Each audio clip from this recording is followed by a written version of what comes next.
మరి ఏదైతే కూటమి ప్రభుత్వం తీసుకున్న నిర్ణయం ప్రభుత్వ మెడికల్ కళాశాలలు గత ప్రభుత్వంలో 17 మెడికల్ కళాశాలలు ప్రారంభిస్తే మరి ప్రభుత్వం వచ్చి వాటిని ప్రైవేటీకరణ చేసే దిశగా ముందుకు పోతున్నారు.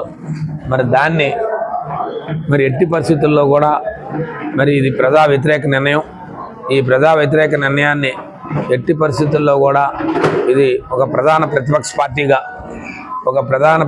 పార్టీగా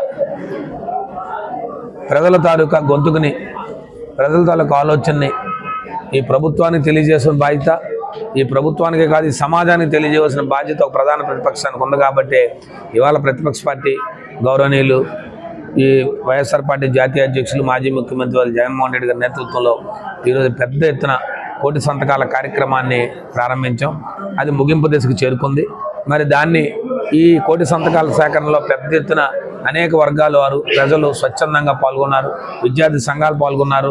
మరి ఉద్యోగ సంఘాలు, కార్మిక సంఘాలు, పౌర సంఘాలు అన్నీ కూడా స్వచ్ఛందంగా పాల్గొని ఈరోజు పెద్ద ఎత్తున మద్దతు పలికారు. ప్రభుత్వం తీసుకున్న నిర్ణయం తప్పు, దీన్ని వెనక్కి తీసుకోవాలని చెప్పి ఇవాళ ఈ సంతకాలన్నీ కూడా గవర్నర్ గారికి తెలియపరిచి గవర్నర్ గారి దృష్టికి కూడా తీసుకొచ్చి ఈ రాష్ట్ర ప్రభుత్వం తీసుకున్న నిర్ణయంలో 1 కోటి మంది భాగస్వామ్యం వ్యతిరేకిస్తున్నారని చెప్పి మరి వారికి చెప్పే విధంగా ఈ కార్యాచరణ చేశాం.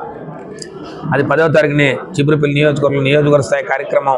మరి ఇప్పటికే మా వైఎస్ఆర్ పార్టీ నాయకులు, కార్యకర్తలు, పెద్దలు ముఖ్యంగా మరి ఈ కార్యక్రమంలో మరి భాగస్వాములైనటువంటి మరి మాజీ పార్లమెంట్ సభ్యులు, పిఎస్సి సభ్యులు చంద్రశేఖర్ గారు కానీ, మా ఎంపీపీలు, జడ్పీటీస్ అందరూ ప్రజాప్రతినిధులు అందరం కూడా, పార్టీ అధ్యక్షులు అందరం కూడా స్వయంగా నిర్ణయం తీసుకొని రేపు మరి నియోజకవర్గ జంక్షన్ అయిన 3 రోడ్ల జంక్షన్ నుంచి మరి కార్యక్రమం ప్రారంభించి మరి అక్కడ జెండా ఊపి మరి అక్కడి నుంచి కొద్ది దూరం నడక దూరంలో వెళ్ళి మరి అక్కడ ఆంజనేయ స్వామి టెంపుల్ దగ్గరికి వెళ్ళి మరి అక్కడ దేవుడి దగ్గరికి కూడా దర్శించుకొని మరి అక్కడి నుంచి దేని జిల్లా కేంద్రానికి పంపించే కార్యక్రమాన్ని మరి ఇక్కడ కార్యాచరణ చేశాం.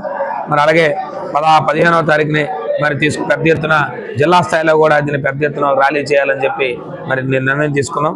ఆ కార్యక్రమంలో కూడా పెద్ద ఎత్తున పాల్గొనే విధంగా కార్యాచరణ చేస్తున్నాం. ఇప్పటికే జిల్లా నలుమూల ఇప్పటికే రాజాం నియోజకవర్గం పర్యటించాను, మరి బొబ్బుల నియోజకవర్గం పర్యటించాను, వాళ్ళ చిబ్రుపల్లి నియోజకవర్గం పూర్తయింది.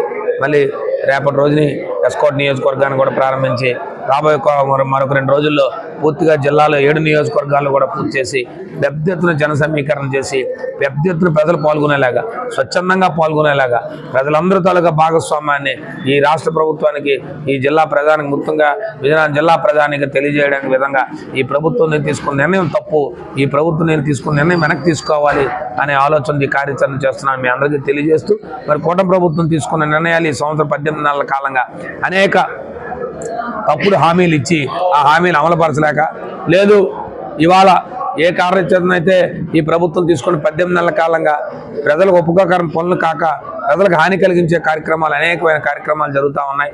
ముఖ్యంగా ఈ ప్రభుత్వం చేస్తున్న ఒక పక్క ఈ జిల్లాలో, ముఖ్యంగా విజయనగరం జిల్లాలో చేస్తూ ఉంటా అంటే ప్రజాప్రతినిధులకి, అధికారులకి పూర్తిగా సమన్వయం కొరవడి ఎక్కడా కూడా ప్రజలకి అందవలసిన మౌలిక వసతులు కానీ లేదా ప్రజలకు అందవలసిన ప్రభుత్వం తరపున ఉన్న సౌకర్యాలు కానీ ఏవి కూడా ప్రభుత్వం తరపున అందక, ముఖ్యంగా వైద్యం అయితే ప్రజలు పూర్తిగా అటకెక్కి పూర్తిగా ప్రతి ఒక్కరూ కూడా ఇవాళ అనారోగ్య బారిన పడిన ప్రజలు ఇవాళ మరి ఆందోళన పడే పరిస్థితి కనబడుతుంది.